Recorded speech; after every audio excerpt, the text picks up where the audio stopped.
चलो, very good morning to all of you. Today we are going to move forward. एक बार फिर से जो जो चीज़ें रह गई थी, बहुत तेज़ी से हुआ था ना आखिरी में, वो चीज़ें एक बार फिर से मैं देखता हूँ। हम लोग कहाँ थे? प्रॉपर्टीज पे थे शायद।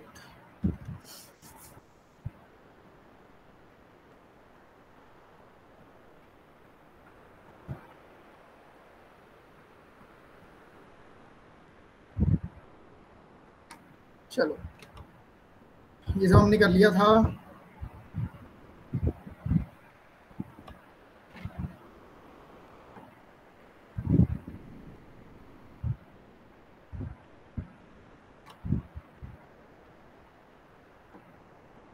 बहुत ज़्यादा है।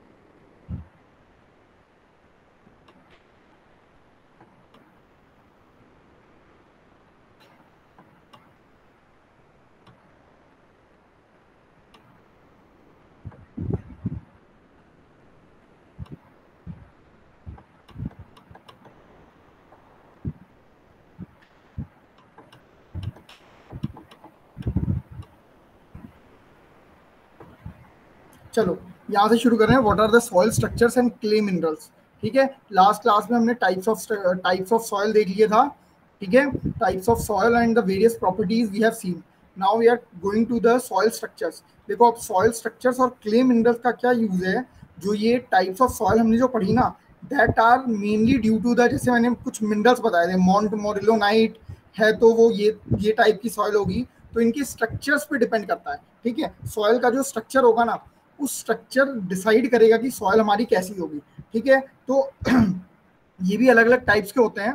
ठीक है, तो soil structures are of various types, और खासकर क्ले मिनरल्स। देखो, क्ले मिनरल्स में क्या होता है ना, अलग अलग टाइप्स के मिनरल्स पाए जाते हैं। ठीक है, अलग अलग मिनरल्स अलग अलग प्रॉपर्टीज देते हैं। ठीक है, तो सबसे पहले शुरुआत करें। What are the clay minerals? Clay minerals are the hydrous aluminium silicate with other metallic ions in the sheets like structures. ठीक है, देखो क्या होता है। अब सॉइल तो आपने देखी होगी, मिट्टी आपको सिंपल दिखाई दे देती है। ठीक है, या क्ले भी आपने देखा होगा, सिंपल क्ले दिखाई देता है। लेकिन उसके अंदर का जो स्ट्रक्चर होता है ना, सेम वो वैसा स्ट्रक्चर होता है जैसे कि हमने केमिकल बॉन्डिंग में पढ़ा था। टेट्राहेड्रल, ऑक्टाहेड्रल, सबने पढ़ा था ना उसमें, कि हमारा ये वाला बॉन्ड है तो ये इस तरीके का स्ट्रक्चर होगा। वैसे ही सेम हमारा जो सॉइल होती है उसके अंदर भी ये स्ट्रक्चर होते हैं। क्लियर? अभी मैं स्ट्रक्चर भी दिखाऊंगा। ठीक है, तो दीज आर नोन एज, मतलब इन्हीं से मिलके क्ले मिनरल बनते हैं। मतलब कहने का मतलब, एक शीट्स, जैसे एल्यूमिनियम की एक शीट डाल दी, उसके ऊपर एक दूसरी शीट डाल दी, तो इन सब का कॉम्बिनेशन, जैसे सिलिकेट की शीट डाल दी, तो इन सबको मिला के बनता है क्ले मिनरल। क्लियर? ठीक है, अब स्ट्रक्चर देखते हैं। What are the structures of the clay minerals. देखो, जो चीज मैं बता रहा था, ये हो गया। ये स्ट्रक्चर दिख रहा है कुछ केमिकल बॉन्डिंग में हमने ये पढ़ा था। ठीक है, पहले सेम चीज सॉइल के अंदर भी होती है, खासकर क्ले के अंदर। मतलब देखो, क्या बताया था मैंने, क्ले के अंदर कोहेजन ज्यादा होता है, ये बताया था मैंने। अब कोहेजन ज्यादा होने का मतलब क्या है? आपस में पार्टिकल्स आर कनेक्टेड। अब ये पार्टिकल कनेक्टेड कैसे हैं? That are connected through a bond. यहाँ पे बॉन्ड का ही आ रहा है, इसलिए ये सारी चीजें दिखाई आ रही हैं। देखो, ये ज्यादा डिटेल में नहीं, आपको एक आइडिया होना चाहिए कि क्या क्या चीजें होती हैं। अब देखो, टेट्राहेड्रल शीट्स होती हैं, ऑक्टाहेड्रल शीट्स होती हैं। ये tetrahedral sheets is of this. ठीक है, टेट्रा का मतलब ये होता है कॉम्बिनेशन ऑफ द फोर। ठीक है, इस तरह octahedral is combination of the, यहाँ पे देखो 7 दिख रहा है लेकिन 8 होते हैं। ठीक है, और ऐसे ही एक ऑक्टाहेड्रल शीट है, उसके ऊपर टेट्राहेड्रल है, फिर ऑक्टाहेड्रल है, फिर टेट्राहेड्रल है, तब जाके एक पूरा कॉम्बिनेशन बनता है क्ले का। क्लियर हो रहा है, नहीं हो रहा है? Yes, sir. सब ऊपर से जा रहा है? No, sir.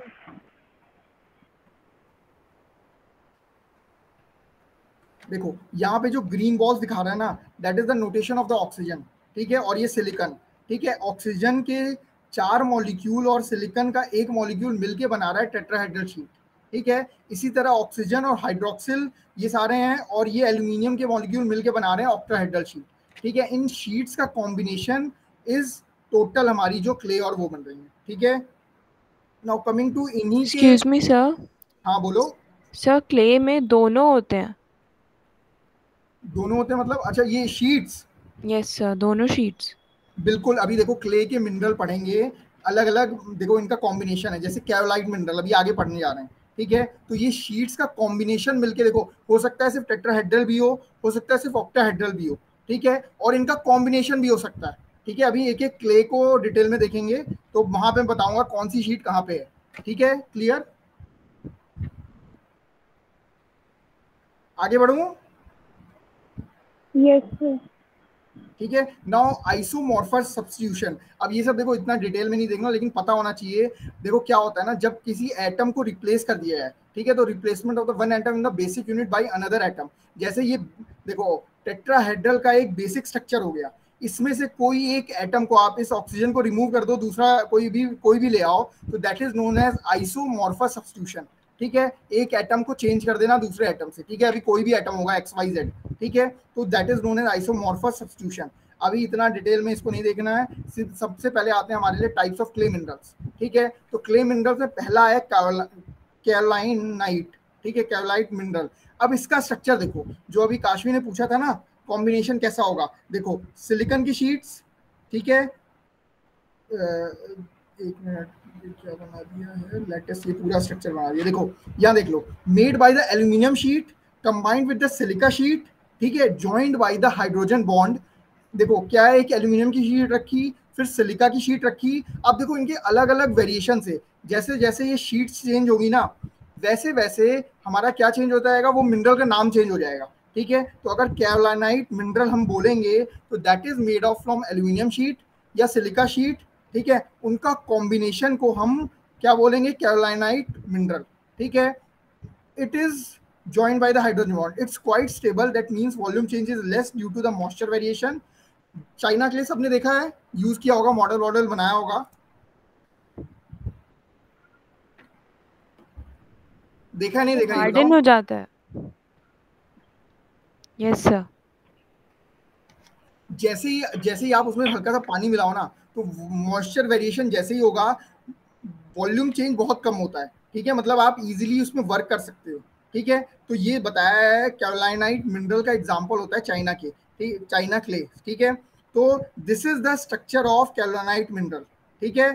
इसमें क्या हुआ है, हमने क्या किया, हमने दो शीट्स ली हैं अलग अलग, दोनों शीट्स को with the help of hydrogen bond connect कर दिया, एक लेयर, दो लेयर, तीन लेयर, चार लेयर, इसको मिला के हमने एक बना दिया, that is known as kaolinite mineral, ठीक है। अब ये दिखने में स्ट्रक्चर इतना बड़ा लग रहा है, लेकिन आपको जब आप मिट्टी और क्ले उठाते हो तो आपको ये सारी बॉन्ड नजर नहीं आती, इसको थोड़ा सा जूम करके आपको दिखाया गया है, ठीक है। तो एक्चुअली इसमें ये शीट्स होती हैं, ठीक है, अलग अलग शीट्स होती हैं। क्लियर? अब जैसे कैवलानाइट मिनरल हमने पढ़ा, वैसे ही हमारे पास आता है मॉन्ट मोरिलोनाइट मिनरल, ठीक है। अब 3 layer sheet mineral in which 1 silica at the top and bottom of gibbsite sheet, ठीक है। अब गिप्साइट, वो भी गिप्साइट और सिलिका की शीट थी, ठीक है, लेकिन इसमें क्या हो रहा है, हमारा वहां पे जैसे हाइड्रोजन बॉन्ड था, इनके बीच में जो बॉन्ड है ना, दैट इज, उसको कह लो वाटर फोर्सेस के कारण है या आयन लिंकेज के कारण है, जो कि बहुत हमारा क्या होता है, लूज होता है, ठीक है। इनके बीच का जो बॉन्ड होगा, जैसे वहां पे hydrogen bond is very strong bond, ठीक है, तो यहाँ पे जो बॉन्ड है that is very loose bond, ठीक है। तो लूजली हेल्ड, जिसको वाटर से बोल लो या आयन से बोल लो, आयन के कारण, जैसे अलग अलग आयन के कारण जो बॉन्ड बन रहा है, तो उसके कारण जो हमारा कॉम्बिनेशन बनता है, that is known as montmorillonite mineral. Clear हुआ? Yes, sir. ठीक है। ऐसे ही एक और आता है, दैट इज आइलाइट मिनरल, ठीक है। This is the 3 layer. देखो छोटा छोटा चेंजेस है सब में, जैसे यहाँ पे आयन से हो गया, यहाँ पे पोटेशियम आ जाएगा, ठीक है। आप चाहो पोटेशियम आयंस के कारण जो बॉन्ड बनेगा, that is known as illite mineral, ठीक है। 3 layer sheet of mineral similar as montmorillonite with isomorphous substitution. अब आइसोमॉर्फस मैंने ऊपर इसलिए बताया था, ठीक है। आपने क्या किया, एक सिलिकॉन को सब्स्टिट्यूट कर दिया, किससे, एल्यूमिनियम से, ठीक है। तो यहाँ पे क्या हो गया, एक एटम को आपने चेंज किया है, तो वो एटम चेंज के कारण कौन सा नया हमारा आइसोमॉर्फस सब्स्टिट्यूशन के कारण हमारा इलाइट मिनरल बन गया, ठीक है। इसमें पोटेशियम आयंस होते हैं जो कि कनेक्ट करके रखे हैं दोनों को, ठीक है, दोनों मतलब शीट्स को। क्लियर? तो 3 तरीके पढ़ लिए, कैवलानाइट, मॉन्ट मोरिलोनाइट और इलाइट, ठीक है। 3 मिनरल हमने ये पढ़ लिए, इन्हीं 3 मिनरल का ज़्यादा से ज़्यादा यूज होता है, और इन्हीं के आधार पे हम अब जो सॉइल का स्ट्रक्चर होगा ना, उसको डिफाइन करेंगे, ठीक है। अगर ये मिनरल है तो इस तरीके की सॉइल, ठीक है, यहीं तक था, ठीक है। 3 तरीके के मिनरल हमने पढ़ लिए। Now coming to the soil structures, ठीक है, अब आते हैं टाइप्स ऑफ सॉइल स्ट्रक्चर्स पे। मेन हमारा देखो सॉइल्स का स्ट्रक्चर पढ़ना है, ठीक है, ये सब मिनरल का यूज हो रहा है इसलिए हमने इनको थोड़ा थोड़ा देख लिया। अब now coming to the types of soil structure, सबसे पहला जो सॉइल स्ट्रक्चर आएगा that is single grain structure. सबको समझ में आ रहा है सिंगल ग्रेन स्ट्रक्चर का मतलब क्या है? मतलब एक ही तरीके के ग्रेन पाए जाएं, ठीक है, that soil is known as single grain structure. ठीक है, found in the soil having size greater than the 0.02 mm। ठीक है, found when the soil settle out independently due to the gravity force. अब देखो फटाफट से मुझे कौन बताएगा, काशवी या मोहिनी? मोहिनी बताओ, ग्रेविटी फोर्स के कारण जो सॉइल डिपॉजिट हो जाती है उस सॉइल को क्या बोलते हैं?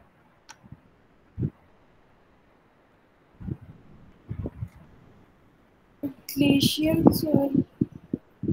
ग्लेशियर बोलते हैं, बहुत सही। गलत। काशवी? नहीं सर, वो ग्लेशियर नहीं, कोलोनियल सॉइल। ग्लेशियर हाँ को वेरी ग्लेशियर गुड। और आइस से। कोलोवियल सॉइल को एक और नाम दिया था मैंने, एक और नाम था उसका।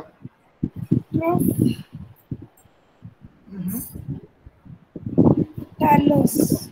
हाँ वेरी गुड, कोलोवियल और टेलस। ठीक है, that is done by the gravity force. तो कहने का मतलब है सिंगल ग्रेन स्ट्रक्चर का मतलब क्या समझ रहे हो? सिंगल ग्रेन स्ट्रक्चर का मतलब क्या है? सॉइल खुद ग्रेविटी फोर्स के कारण, जैसे पहाड़ है, पहाड़ हल्का हल्का टूट रहा है, तो जो ग्रेविटी फोर्स के कारण, मतलब कोई अलग से फोर्स उस पर नहीं लग रहा, ठीक है, ग्रेविटी फोर्स के कारण वो सॉइल धीरे धीरे नीचे आ रही है। देखो अंतर क्या पड़ता है ना, जब वाटर लेके आएगा ना तो मॉलिक्यूल को बहुत तेजी से लाएगा, अगर विंड लेके आएगी तो विंड भी बहुत तेजी से लाएगी। लेकिन ग्रेविटी फोर्स का क्या कारण होता है ना, धीरे धीरे मॉलिक्यूल अपनी ही पोजीशन पे सेट होने लग जाएगा।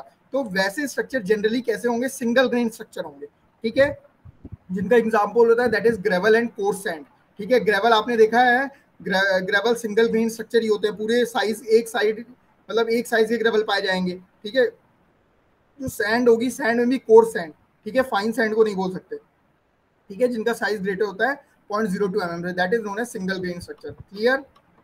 अब आ जाते हैं हनीकॉम स्ट्रक्चर। देखो आपने आर्किटेक्ट में हनीकॉम स्ट्रक्चर्स का यूज होता है, तो इसलिए आपको थोड़ा सा पता होना चाहिए। अब हनीकॉम स्ट्रक्चर क्या होता है? जैसा कि नाम सजेस्ट कर रहा है, आपने मधुमक्खी का छत्ता देखा है? Yes sir. है ना? क्या होता है मधुमक्खी के छत्ते में? सेम एज इट इज, जो फिगर दिख रहा है ना आपको, इसी तरीके का क्या होता है, इसमें एक मॉलिक्यूल को दूसरे मॉलिक्यूल के बीच में जो फोर्स लग रहा है, इस फोर्स को क्या बोलेंगे? That is known as adhesive force. ठीक है, ये अलग अलग पार्टिकल में जो लग रहा है दैट इज एडहेसिव फोर्स। ठीक है, तो जो ग्रेविटी फोर्स और एडहेसिव फोर्स मिलके जो सॉइल स्ट्रक्चर को बनाते हैं that is known as honeycomb structure. ठीक है, लेकिन इसमें देखो क्या होता है ना, when the structure is unbroken, ठीक है, जब तक तो मतलब टूटा नहीं है स्ट्रक्चर, तब तक इनके बीच में जो लोड बियरिंग कैपेसिटी होती है बहुत ज्यादा होती है। ठीक है, लेकिन जैसे ही स्ट्रक्चर एक टूटा, जैसे कि ऊपर वाले पार्टिकल को हमने ब्रेक कर दिया, तो इसके पूरे बीच की जो स्ट्रेंथ है वो हमारी कम हो जाती है। ठीक है, तो जैसे ही अगर स्ट्रक्चर को मतलब हमने किया तो इसके बीच में बहुत ज्यादा डिफॉर्मेशन हो जाता है। ठीक है, जैसे कि फाइन सैंड और सिल्ट। ठीक है, सिल्ट्स जो होती हैं, सिल्ट भी आपने देखा होगा, उनके बीच में वॉइड्स ज्यादा होते हैं। ठीक है, तो एक हनीकॉम स्ट्रक्चर बना लेते हैं, लेकिन जैसे ही उनके बीच में एक स्ट्रक्चर का बॉन्ड टूटा, वैसे ही वो एकदम क्या हो जाती है हमारी सिल्ट, मतलब पूरा उनके बीच का जो बियरिंग कैपेसिटी होती है वो मतलब कम हो जाती है और डिफॉर्मेशन बहुत ज्यादा होता है। सेम केस फाइन सैंड का भी होता है। ठीक है, तो हमने कौन कौन से स्ट्रक्चर देख लिए? सिंगल ग्रेन देख लिए और हनीकॉम देख लिए। ठीक है, कोई डाउट अभी तक? No sir.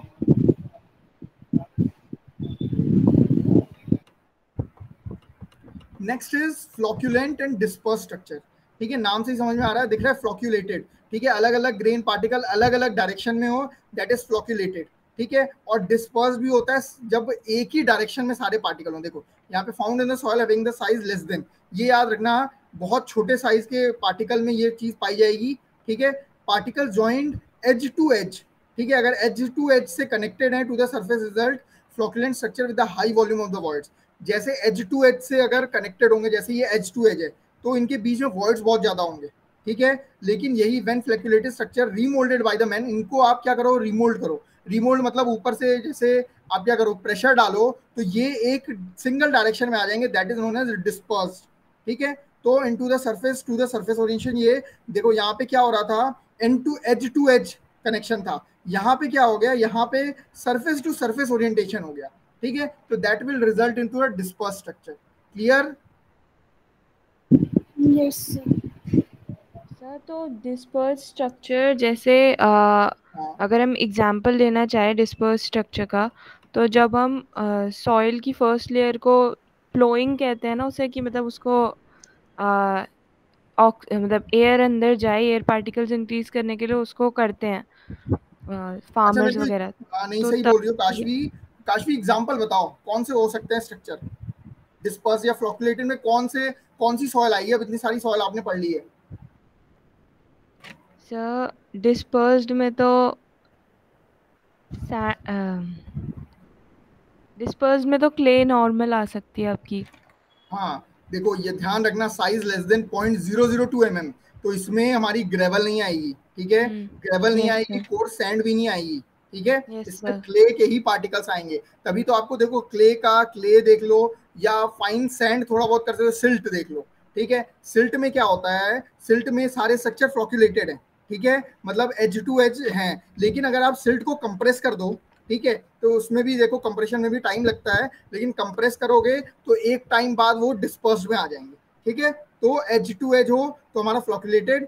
और देखो अभी इनके आधार पे हमको क्या करना है ना, इनके आधार पे हमको सॉइल का क्लासिफिकेशन करना है। मतलब बेसिक चीज बताओ, जैसे हमने क्या पढ़ लिया, टाइप्स ऑफ मिनरल पढ़ लिए, और इसी तरह हमने टाइप्स ऑफ स्ट्रक्चर। अब देखो ये बेस है, इससे बढ़ के फिर जब आप स्ट्रक्चर बनाओगे ना, तो आपकी सारी चीजें क्लियर होंगी ऐसा क्यों हो रहा है, ठीक है? तो इसलिए अभी इस पे इतना ज्यादा फोकस मत करो, एक एक बार आपको पता हो, ठीक है? क्योंकि फोकस जहाँ करना है वहां मैं बताऊंगा कि इससे हमारा जो ये सब पढ़ने का जो यूज है ना, वो आगे आने वाला है, ठीक है? अभी हम ओके सर। बेसिक बेसिक चीजें देख रहे हैं, ठीक है? Now structure of the composite soil. अब जो आपको पता है, देखो मेन पर्पस क्या है, जब आप साइड पे जाओगे ना, तो वहां पे आपको सैंड, सिल्ट और ये सब अलग अलग नहीं मिलेगी, सब एक साथ मिलेगी। जब आप सॉइल करोगे तो उसमें कुछ सैंड के भी पार्टिकल होंगे, उसमें कुछ सिल्ट भी होगा, उसमें कुछ क्ले भी होगा, सब कुछ होगा। तो आपको कंपोजिट सॉइल के बारे में पता होना चाहिए, तब तो आप बता पाओगे कि ये सॉइल की बियरिंग कैपेसिटी कितनी आएगी। देखो मेन अल्टीमेट ये एम क्या है कि आपकी सॉइल कितनी स्ट्रेंथ ले पा रही है, ठीक है? शुरुआत में मैंने बताया था, ठीक है? तो मेन हमारा वो चीज निकालने के लिए ये बेसिक, मतलब कहते हैं ना, आपको ऊपर चढ़ना है तो पहले एक स्टेप, दो स्टेप सीढ़ी चढ़नी पड़ेगी, तो वही चीज है। पहले आप बेसिक चीजें देख रहे हो, फिर ये सबका यूज आगे जाके होगा, क्लियर? ठीक है? तो these are the structure of the composite soil. अब आ जाते हैं, अभी तक सिंगल ग्रेन्स हमने पढ़ा, now this is coarse grain skeleton. Coarse grain skeleton में क्या होगा, these are formed when the soil contains both coarse grain and fine grain, ठीक है? जो मैं बता रहा था कि एक्चुअल में आपको ऐसी ही सॉइल मिलती है, ऐसा नहीं कि अलग अलग सॉइल मिलेगी, ठीक है? तो जो आप एक्चुअल साइड पे जाते हो ना, या कोर्स ग्रेन स्केलेटन जिसको बोलो, या कोर्स ग्रेन स्ट्रक्चर बोल लो, तो that is the combination of the coarse grain and the fine grain, clear? इसी तरह होता है clay matrix skeleton, that is formed, या जो सॉइल बनती है, that is contains both coarse grain and the fine grain particles, but in case of the amount of fine grain particles is very large as compared to the coarse particle। देखो अब कहने का मतलब, हर जगह में coarse grain भी होंगे, fine grain भी होंगे, ठीक है? तो जहां पे फाइन ग्रेन ज्यादा हो, ठीक है, उस सॉइल को बोलोगे क्ले मैट्रिक्स स्ट्रक्चर या क्ले मैट्रिक्स स्केलेटन, क्लियर है? Yes sir.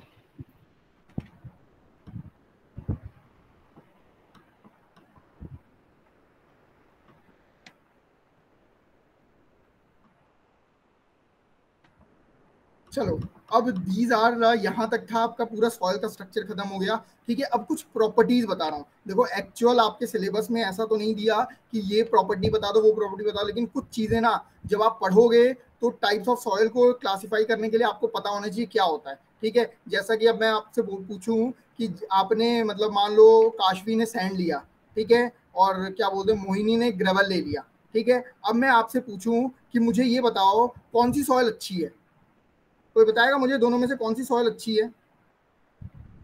उसकी प्रॉपर्टी बतानी चाहिए पहले।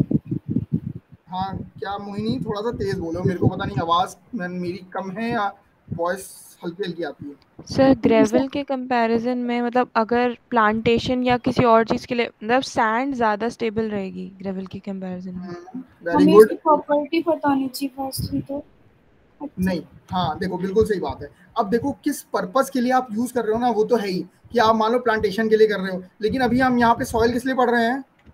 ताकि हम स्ट्रक्चर जो उसके ऊपर बनाएंगे तो बिल्कुल, उसका अभी पता चले। हमें सॉइल की स्ट्रेंथ से मतलब है, ठीक है। तो अब सॉइल की स्ट्रेंथ भी कुछ प्रॉपर्टीज पे डिपेंड कर रही हैं, ठीक है। कुछ फिजिकल प्रॉपर्टीज के नाम बताओ फटाफट, देखिए जरा कितना याद है।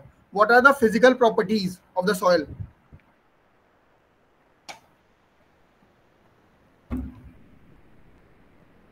पिछली बार पढ़ के आए हो फिजिकल प्रॉपर्टीज तो बताई थी ना मैंने। हाँ बोलो। Density, dry density. Very good. कितनी बता दी थी? 6 7 8 9 कितनी सारी प्रॉपर्टीज बता दी थी, अभी बता ही नहीं रहे हो। तो ये फिजिकल प्रॉपर्टीज थी। अब कुछ प्रॉपर्टीज ऐसी होंगी ना, जैसे कि मैंने अब बोला था कि काशवी को मैंने सैंड दे दिया था, ठीक है, और मोहिनी को मैंने दे दिया था ग्रेवल। अब देखो एक प्रॉपर्टी होती है ना कि सॉइल में पहले पानी डाल के देखो। क्यों पानी डाल के देखो? क्योंकि जब आपका स्ट्रक्चर बनेगा ना, तो वहां पे आप ऐसा तो नहीं बनाओगे कि आपकी सॉइल में पानी ना जाए। ऐसा स्ट्रक्चर बना दोगे कि आपकी सॉइल में पानी ही ना जा पाए? No sir. No sir. है ना। तो हर सॉइल में पानी तो पास करेगा, ठीक है। तो इसी से रिलेटेड एक प्रॉपर्टी आती है, दैट इज परमिएबिलिटी, ठीक है। अगर आपको किसी सॉइल का मतलब सॉइल पे स्ट्रक्चर बनाने जा रहे हो, तो आपको पता होना चाहिए ना कि इन केस आपने जब स्ट्रक्चर तो बना दिया, लेकिन कल को बारिश भी आएगी। जब बारिश आएगी तो सॉइल कुछ कंप्रेस होगी, ठीक है। तो कंप्रेस होगी तो हमको ये पता होना चाहिए कि भैया उसकी स्ट्रेंथ उतनी रह पाएगी नहीं रह पाएगी, ठीक है। हमने तो सॉइल जब यूज की थी तब तो हमने नेचुरल कंडीशन में यूज करके देखा कि भैया ऐसे ही सॉइल हमारी इसकी कैपेसिटी इतनी आ रही थी, लेकिन जैसे ही पानी आया उसकी स्ट्रेंथ क्या होगी? आधी हो गई। अब जब स्ट्रेंथ आधी हुई, लेकिन हमने डिजाइन तो उतनी स्ट्रेंथ के लिए किया था, तो हमारा स्ट्रक्चर क्या हो जाएगा? फेल हो जाएगा। तो इसलिए कुछ प्रॉपर्टीज के बारे में भी हमको पता हो, ठीक है। One of the properties is permeability, ठीक है। तो we have to know what is the permeability of the soil, ठीक है। अब मैंने पहली क्लास में बता दिया था कि चलो परमेबिलिटी अभी बता ही देता हूँ। The permeability of the soil is the property which describes the quantitatively the ease with which the water flows through the soil. कहने का मतलब है आप पानी जैसे ही डालोगे तो कितनी मतलब कितनी ईज से, कितनी आसानी से पानी हमारी सॉइल से पास कर जाए, that is known as permeability of the soil. Clear? तो अब मुझे सोच के बताओ कि कोर्स ग्रेन सॉइल का परमेबिलिटी ज्यादा होगा या फाइन ग्रेन सॉइल का? कोर्स ग्रेन का आएगा, उसके पार्टिकल्स बड़े होते हैं। क्यों? What is the reason? उसके पार्टिकल्स बड़े होते हैं तो उसके अंदर स्पेस गैप ज्यादा होगा, तो उसके हाँ अंदर से देखो, अब स्पेस गैप नहीं बोलना है, क्या बोलना है? वॉइड रेशियो ज्यादा होगा या वॉइड्स ज्यादा होंगे। सिंपल सा बोलो, वॉइड्स ज्यादा होगा, ठीक है। चलो अब एक बात मैंने बोल दी, permeability of coarse grain soil ज्यादा होगी, ठीक है। अब मैं पूछ रहा हूँ अगला सवाल। मैंने वॉइड से ज्यादा बोल दिया, लेकिन वॉइड रेशियो किसमें ज्यादा होगा ये बताओ मुझे। पहली क्लास में बताया था मैंने सर जिसमें पार्टिकल्स, नंबर ऑफ पार्टिकल्स ज़्यादा होंगे। कोर्स ग्रेन और फाइन ग्रेन की बात कर रहा हूँ। वॉइड रेशियो किसका ज्यादा होगा? सर फाइन ग्रेन में। फाइन उससे ग्रेन। फाइन क्लियर है या बताना है? पिछली क्लास में सर मैंने एक्सप्लेन किया था, सर है यस, ना। आपने पिछले में बताया था कि जिसमें नंबर ऑफ पार्टिकल जितने ज़्यादा होंगे उतने ज़्यादा वॉइड रेशियो, मतलब हाँ, वॉइड स्पेसेस भी होंगी, और एक और तो चीज फिर void surface ratio tension, increase होगा। सरफेस टू सरफेस जो इंटरेक्शन आ रहा है ना, वो भी ध्यान रखना, ठीक है। वो सरफेस का इंटरेक्शन की वजह से भी ऐसा होता है। फाइन ग्रेन सॉइल में वॉइड रेशियो ज्यादा होते हैं as compare to coarse grain, ठीक है। चलो अब according to the permeability we have the various types of the soil, ठीक है। अलग अलग टाइप्स ऑफ द सॉइल होंगे परमेबिलिटी पे, ये वैल्यू याद कर लेना, ठीक है। अगर ग्रेवल है तो the permeability of the gravel is should be greater than 1 centimetre per second. ये समझ में आ रहा है? कहने का मतलब है 1 सेकंड में 1 सेंटीमीटर पानी जो है पास कर जाए या उससे ज्यादा, that is known as gravel. Clear? Yes. ठीक है। परमेबिलिटी अगर greater than 1 centimetre per second है, दैट इज ग्रेवल। और अगर 1 से 10⁻³ सेंटीमीटर पर सेकेंड है, दैट इज सैंड। और 10⁻³ से 10⁻7 सेंटीमीटर पर सेकेंड है, दैट इज सिल्ट। और less than 10⁻7 centimetre per second है, दैट इज क्ले। ठीक है, इनको याद कर लेना है आप लोग को, ठीक है। कोई भी अगर मैं ऑब्जेक्टिव क्वेश्चन बनाऊंगा तो मैं दे दूंगा आपको 4 ऑप्शन कि अगर 10⁻⁵ सेंटीमीटर पर सेकेंड परमेबिलिटी है, then the particle is gravel, sand, silt, clay. ठीक है, तो आंसर इज क्वेश्चन फिर से रिपीट करूं, if the permeability of the soil is 10 to the power -5 centimetre per second, then the particle is gravel, sand, silt, clay. कौन सा होगा? Silt. Silt होगा। ठीक है, तो ये वैल्यू याद रहेंगी तभी आप कर पाओगे। ठीक है, ये वैल्यू याद नहीं रहेंगी तो भूल जाओगे। Now coming to the Darcy law. अब ये परमेबिलिटी फॉलो रूल करती है किसको? डार्सी लॉ को। ठीक है, डार्सी ने हमारा लिक्विड पे स्टडी की थी। ठीक है, तो डार्सी ने बताया था that is flow occurring per unit time is directly proportional to the head causing the flow and the area of the cross section of the soil. कहने का मतलब है किसी भी चीज से जब आप पानी फ्लो करवाओगे तो जितना उसको एरिया मिलेगा, ठीक है, और जितना हेड लॉस होगा, दैट विल डिसाइड योर, मतलब कितना पानी पास हो जाएगा। जैसे सॉइल में आपने पानी डाला, ठीक है, तो कितना लेंथ के लिए सॉइल है आपकी। ठीक है, तो इन सब चीज पे डिपेंड करेगा। तो इससे एक फॉर्मूला आ गया था हाइड्रोलिक ग्रेडियंट का, that is head loss divided by the length. ठीक है, head loss divide by the length, इसी से निकाला था I equal to 10 phi, that is dy by dx। और रेट ऑफ फ्लो, यहाँ पे रेट ऑफ फ्लो क्या है? डिस्चार्ज हमारा है ना, rate of flow in metre per second. ठीक है, तो इसका फॉर्मूला याद कर लेना है, डार्सी लॉ ने दिया था I equal to HL by L। ठीक है, this is head loss by total length कितनी है। ठीक, और this is the rate of flow, that is KIA। ठीक है, यहाँ पे K क्या है? Coefficient of permeability, I is the hydraulic gradient and A is the area of cross section of the sample. ठीक है, और एक और आ गया था सीपेज वेलोसिटी। अब देखो इनको ज्यादा डिटेल में नहीं, इनको आपको बस एक एक बार आइडिया होना चाहिए क्या होता है। Seepage velocity is VS V upon N, that is porosity. आपको पता है N हमने पढ़ा था पोरोसिटी। चलो पोरोसिटी का फॉर्मूला कौन बताएगा? Porosity in terms of void ratio कौन कौन बताएगा? देखें जरा, पोरोसिटी का फॉर्मूला याद है? पोरोसिटी क्या होती है बताओ मुझे जल्दी फटाफट।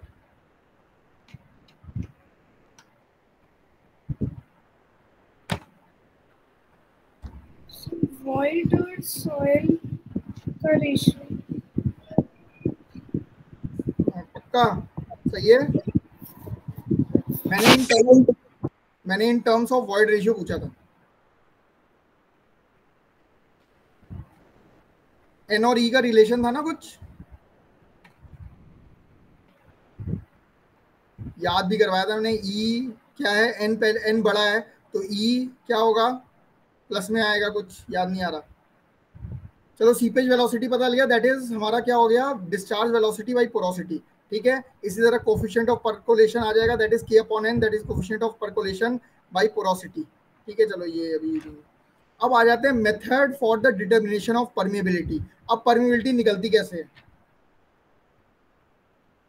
चलो, परमेबिलिटी निकालने के लिए दो मेथड है, कांस्टेंट हेड परमेबिलिटी मेथड और वेरिएबल हेड परमेबिलिटी मेथड। ठीक है, कांस्टेंट हेड का ये पूरा सेटअप है। ठीक है, कांस्टेंट हेड इसलिए बोलते हैं क्योंकि हम इसमें एक पर्टिकुलर, जैसे ये चैम्बर है, ठीक है, इसमें एक हमने वाटर मतलब डाल के रखा हुआ है जिसका द हेड इज कांस्टेंट। ठीक है, फिक्स कर रखा है। ठीक है, अब क्या होता है, जैसे ही यहाँ पे हम सैंपल डालते हैं, जैसे ही यहाँ पे सॉइल आएगी, ठीक है, तो सॉइल में हम क्या करेंगे?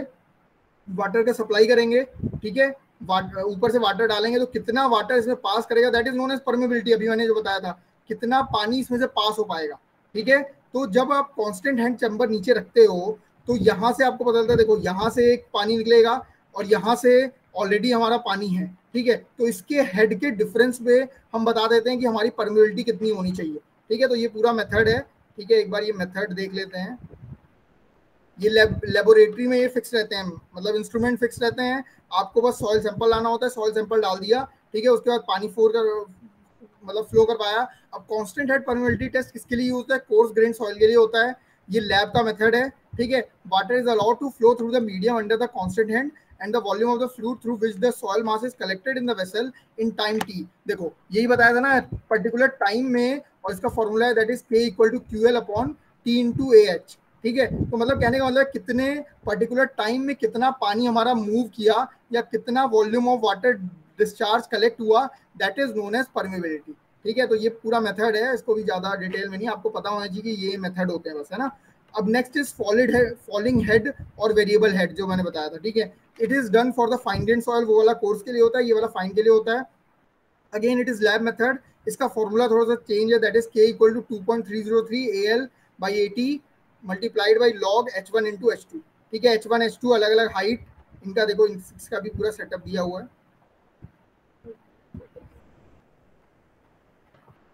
ठीक है, ये पूरा बताया हुआ है। H1 is the level of the upstream है, H2 is the level of down, T is the time in second, L is the length in metre, area of tube ये हमें पता होता है, एरिया ऑफ सैंपल कितना है, area of tube पता है, सब चीज पता होती है। We will find out the permeability.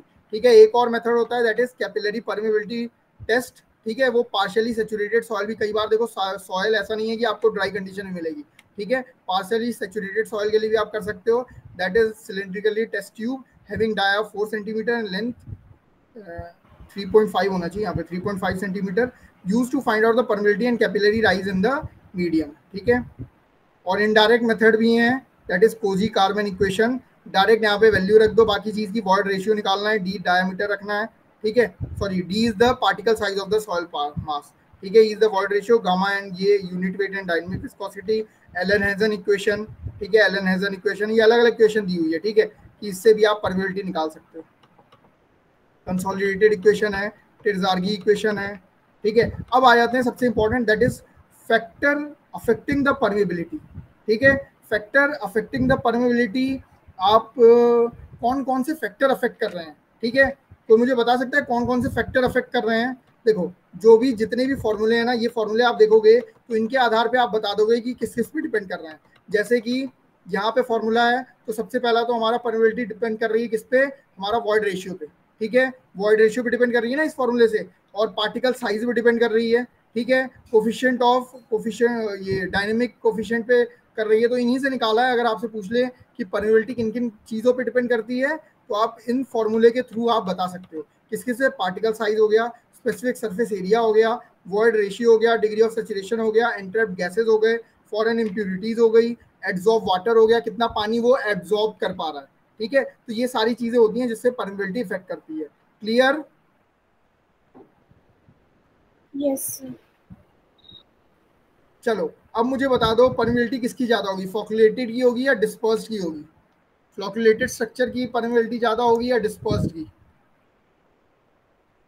Flocculated की होगी।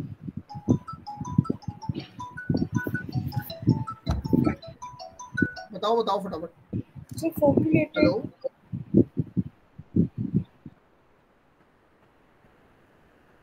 चलो मैं अभी क्लास में था ना, फिर करता हूँ।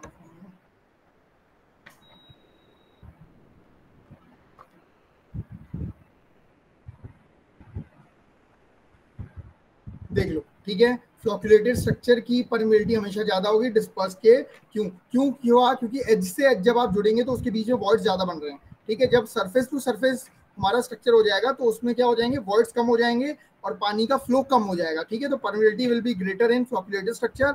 और आप बोल सकते हो दैट इज लूज सैंड। ठीक है, लूज सैंड को भी आप बोल सकते हो।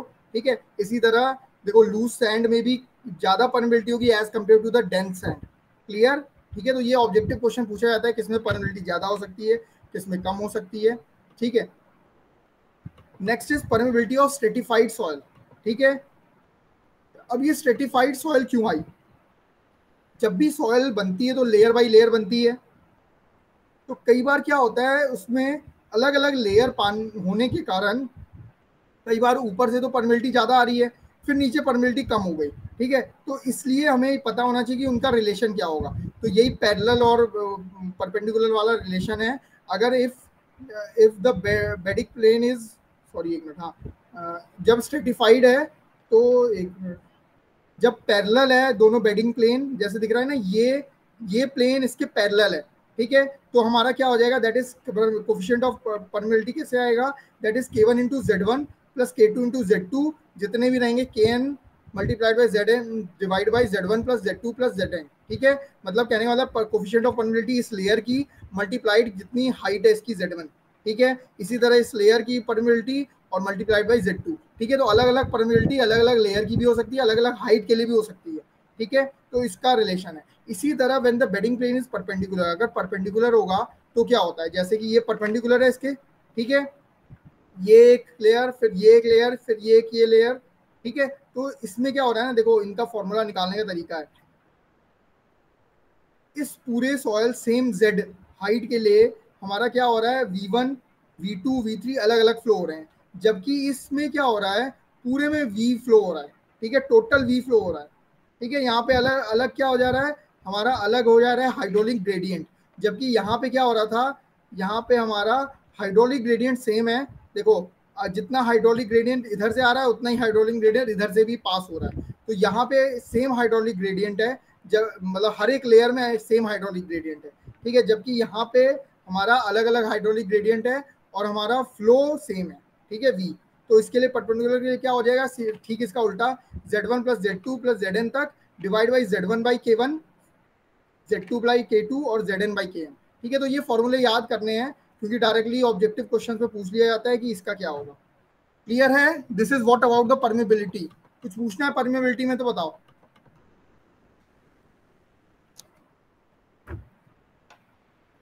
No sir. अब जैसे हमने परमेबिलिटी पढ़ी, ठीक उसी तरह सीपेज भी होता है। ठीक है, अब मुझे बताएगा सीपेज क्या होता है।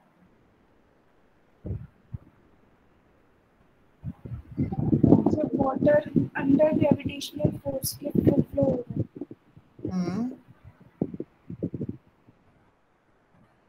अच्छा, ये परमेबिलिटी से कैसे डिफरेंट है? परमेबिलिटी भी तो वही हो रही है।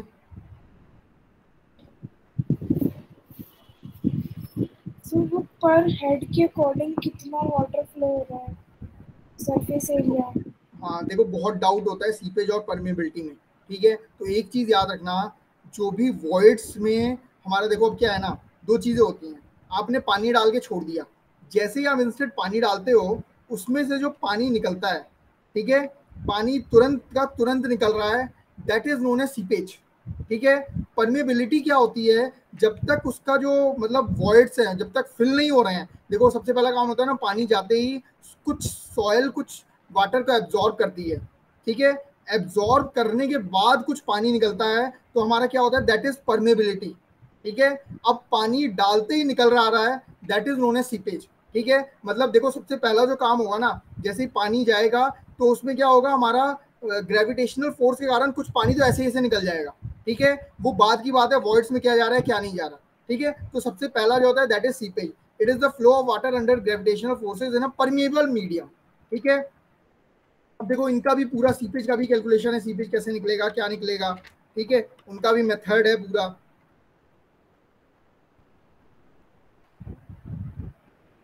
ठीक है, तो when the water flows through the soil mass it exerts pressure over the soil matrix by virtue of the friction drag. ठीक है, this pressure exerted by the water is termed as seepage pressure. ठीक है, इसी के कारण जो pressure लगता है that is known as seepage. Always acts in the direction of the flow, जिस डायरेक्शन में फ्लो होगा उसी डायरेक्शन में सीपेज प्रेशर लगेगा। ठीक है, तो seepage pressure equal to seepage head multiplied by unit weight of water.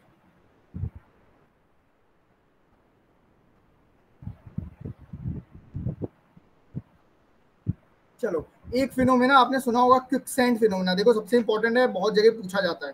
ठीक है, तो जब भी क्विकसैंड फिनोमेना आए तो याद रखना this is due to seepage. ठीक है, सीपेज के कारण होता है। मैं देखो एग्जांपल बताऊंगा कैसे होता है। सबसे पहले सुनो, पहले पूरी कहानी सुन लो। When water takes place in the upward direction, ठीक है, seepage pressure also acts in upward direction and effective stress is reduced. देखो कहने का मतलब क्या है ना, आपने एक पानी मतलब मिट्टी ली, ठीक है, मिट्टी में आपने थोड़ा सा पानी डाला,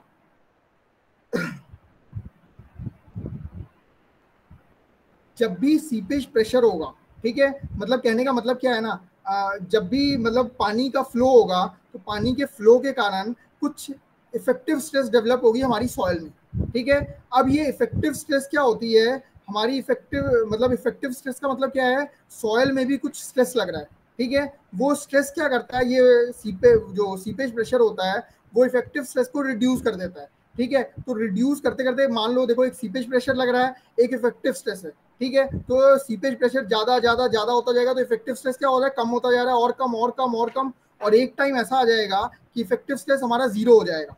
ठीक है, अब ये ऐसा कब होगा, जब पूरी तरह सॉइल के जो वॉइड्स हैं वो फिल हो जाए पानी से। ठीक है, if the seepage pressure equals to the submerged weight of the soil then the effective stress reduce to the zero. ठीक है, कहने का मतलब क्या है कि जो प्रेशर है, अब वो प्रेशर हमारा क्या हुआ, जितना पानी लेने की क्षमता थी हमारे सॉइल में, ठीक है, उसके बराबर हो गया। जैसे ही बराबर हुआ तो इन दोनों का डिफरेंस को ही हम इफेक्टिव स्ट्रेस बोलते हैं। जितना दोनों में डिफरेंस होगा उतना इफेक्टिव स्ट्रेस होगा। अगर दोनों बराबर हो गया तो इफेक्टिव स्ट्रेस क्या हो गया, 0 हो गया। अब जैसे ही इफेक्टिव स्ट्रेस 0 हुआ तो हमारी सॉइल कैसे एक्ट करने लग जाएगी, अब पानी मैंने बताया था फ्लो करने लग जाएगा, ठीक है, मतलब पानी की मिट्टी भी साथ में फ्लो करने लग जाएगी, तो that is known as cohesion less soil. और कौन सी सॉइल कोहेजन लेस होती है बताना मुझे जरा।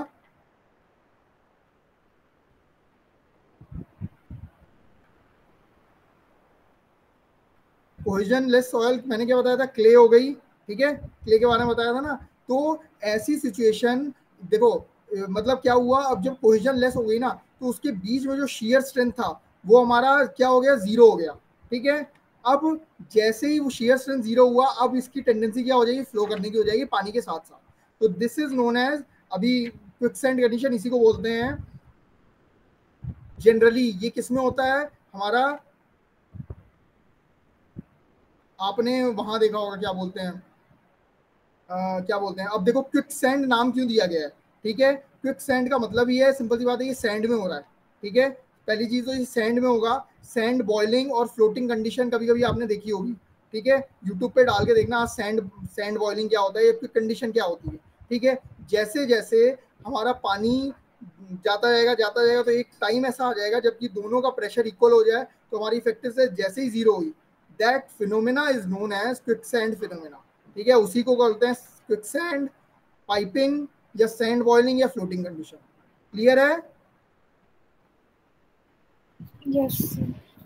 आप अगर ये सोच के देखो कि आपने नीचे सैंड सैंड प्रोवाइड की है स्ट्रक्चर की और इस तरीके की कंडीशन हो गई, तो क्या स्ट्रक्चर स्टेबल रह पाएगा, नहीं रह पाएगा। तो this is the one of the failure of the structure, ठीक है। तो इसलिए हमें ये कंडीशन पता हो, ठीक है। तो to avoid quicksand condition, hydraulic gradient should always be smaller than the critical gradient. कहने का मतलब है जो हमेशा हाइड्रोलिक ग्रेडियंट जो आप प्रोवाइड करते हो, that must be smaller than the critical hydraulic gradient. Critical hydraulic gradient से कम होना चाहिए, अगर कम होगा तो फेलियर के चांसेस कम होंगे, ठीक है। So quicksand is not a type of sand, but it is a flow condition in the cohesionless soil mass and in cohesive soil, ठीक है, like clay, shear strength is not reduced to 0 and soil particles are held due to their inherent cohesion। मतलब कहने का मतलब एकदम 0 भी नहीं हो जाता, लेकिन क्या होता है, सॉइल पार्टिकल्स की जो कोहेजन की प्रॉपर्टी होती है वो बहुत कम हो जाती है, ठीक है। Next is in gravel and coarse sand, quicksand condition is not occurring. मैंने पहले बता दिया किसमें होगा, कोहेजन लेस सॉइल में, कोहेजन लेस जिसमें होगा उसमें होगा। तो ग्रेवल और कोर्स सैंड में ऐसी कंडीशन नहीं होती, ठीक है। फाइन सैंड में हो सकती है लेकिन ग्रेवल और कोर्स सैंड में ऐसा नहीं होगा। क्लियर?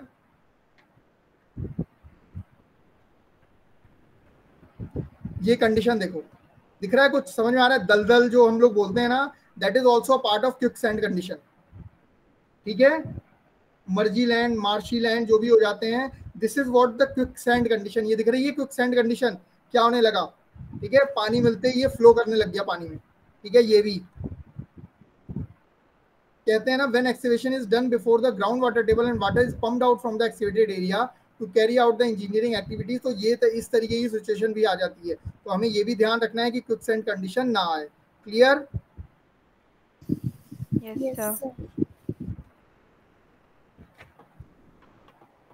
फॉर्मूला दिया हुआ है, क्रिटिकल हाइड्रोलिक ग्रेडियंट ये होता है। देखो अब देखो ये जनरल सिचुएशन कब आती है ना, अब जो मैंने एक पाइपिंग पढ़ा है ना, पाइपिंग फेलियर ना हो, ये दिख रहा है सबको, है ना। हमारा जो होता है that is in the, this is damn, ठीक है, कंक्रीट का डैम बना हुआ है और यहाँ से फ्लो कंटिन्यूअस हो रहा है। देखो पानी आपको लगता है ना ऊपर पानी है, क्या पानी जो यहाँ पे हम स्टोर कर रहे हैं वो क्या यहाँ नीचे से पानी नहीं जाता, क्या नीचे से भी पानी जा रहा होता है, ठीक है। तो एक टाइम ऐसा आता है ना, यहाँ से भी फ्लो ये हो रहा है, यहाँ से भी पानी जा रहा है, ठीक है, डैम के पास। जनरली डैम के केस में ऐसा होता है, ठीक है। तो क्या होगा, यहाँ पे धीरे धीरे क्या होने लगेगा ना, यहाँ से पाइपिंग फेलियर शुरू हो जाता है, ठीक है। तो इस पाइपिंग फेलियर को बचाने के लिए हम क्या करते हैं, उसी को मतलब अभी मैं आगे बताऊंगा क्या क्या करते हैं क्या नहीं, लेकिन पहले ये पता हो कि मतलब इस फेलियर को रिड्यूस करना है, ठीक है। क्विकसैंड कंडीशन यहाँ पे ना प्रोड्यूस हो, इसलिए हमने क्या किया, मतलब हमने यहाँ पे जो कंक्रीट का डैम है ना, यहाँ पे हम स्ट्रेंथ और प्रोवाइड करते हैं, ठीक है। मतलब स्टील बार्स और ये सब चीज़ों का करते हैं प्रॉपर, मतलब इसको कवरिंग अच्छे से प्रॉपर करेंगे ताकि ये मतलब क्या हो ना, यहाँ से कटना ना लगे, ठीक है। डैम में इसको धीरे धीरे कटने लग जाता है वो, ठीक है। आपने देखा होगा नदी के किनारे, आपने देखे होंगे क्रैक्स जो बने रहते हैं ना, this that is also one condition of that, ठीक है, कि क्या हुआ, धीरे धीरे पानी और अंदर आता जा रहा है, तो क्या कर रहा है वो, पानी के हमारे सीपेज प्रेशर तो बढ़ रहा है, ठीक है, इफेक्टिव स्ट्रेस को धीरे धीरे रिड्यूस करता जा रहा है, तो उसके कारण क्या होगा, फेलियर शुरू हो जाता है, ठीक है। अब ये फ्लो नेट और ये तो इतना आपके डिटेल में नहीं है,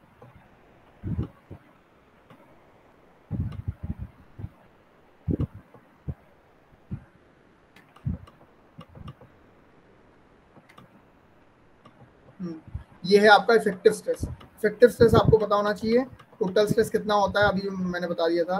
देखो किस किस के कारण इफेक्टिव स्ट्रेस होता है, हमारा total stress is due to the self weight of the soil, solid, water and air, ठीक है, इनके कारण जो स्ट्रेस लगता है हमारा सॉइल पे, इन्हीं तीन के कारण होता है, सॉइल, वाटर और एयर, ठीक है, या आप उसके ऊपर कोई लोड डाल रहे हो तो उसके कारण जो स्ट्रेस आता है that is the stress on the soil, ठीक है। तो टोटल इफेक्टिव स्ट्रेस निकालने के लिए दो पैरामीटर होते हैं, दैट इज इफेक्टिव स्ट्रेस और पोर वाटर प्रेशर, ठीक है।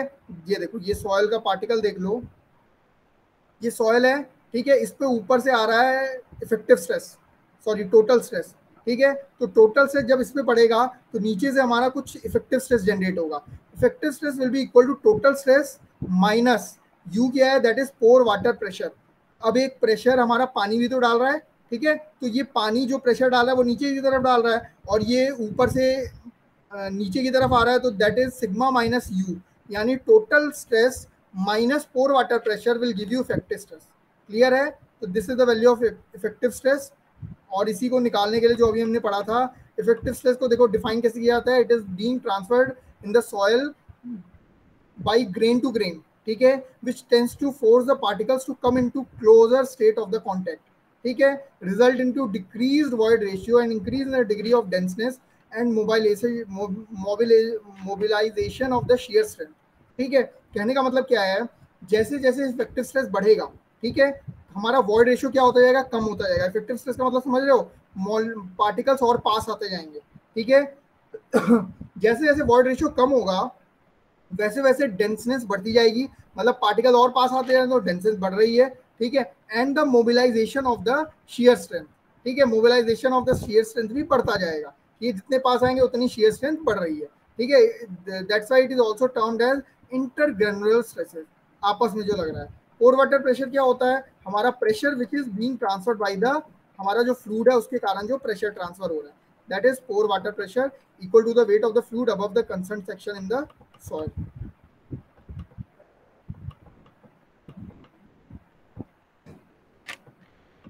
बस आज के लिए यही छोड़ेंगे, एक मिनट जो कॉम्पैक्शन ऑफ द सॉइल।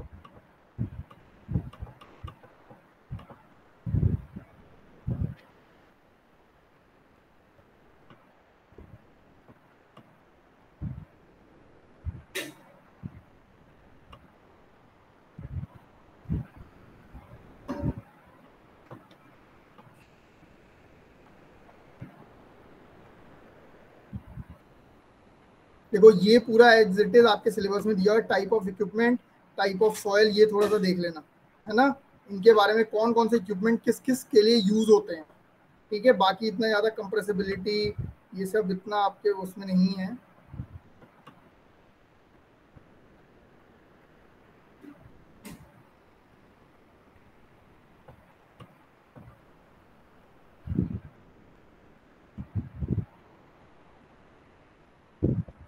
बाकी देखो इतना समझ में आया नहीं आया, ये बताओ।